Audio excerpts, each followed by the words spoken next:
I tried SubWallet app for 7 days. Here's the shocking truth. When I first heard about SubWallet, I thought it was just another crypto extension. But after using it for 7 days, the shocking truth is that SubWallet might be one of the best wallets for the Polkadot and Substrate ecosystem, and hardly anyone's talking about it. On day 1, I installed the browser extension and connected it to my Polkadot account. Setup was fast, just a few clicks to create a wallet, back up the recovery phrase, and you're good to go.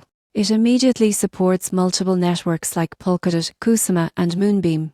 By day 2, I started exploring its features. What impressed me most was the interface: clean, organized, and beginner-friendly.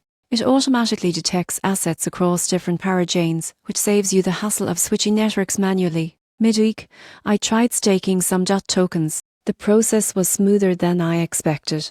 You can nominate validators, track rewards, and manage your staking positions directly from the wallet, all without leaving the extension. Most wallets make staking complicated, but SubWallet keeps it effortless. By day 5, I tested connecting it to dApps. It integrated perfectly with platforms like Aster and Parallel Finance. Everything worked instantly, no bugs, no lag, just a seamless web experience. After 7 days, the shocking truth was clear. SubWallet isn't trying to compete with MetaMask or Phantom. It's building something tailored and secure, all in one wallet for the Polkadot universe. It combines performance, clarity, and function in a way that most wallets overlook. If you're exploring the Polkadot ecosystem or want a wallet built for the future of interoperable blockchains, SubWallet might be the hidden gem you've been missing. It's smooth, reliable, and proves that the next wave of wallets is already here.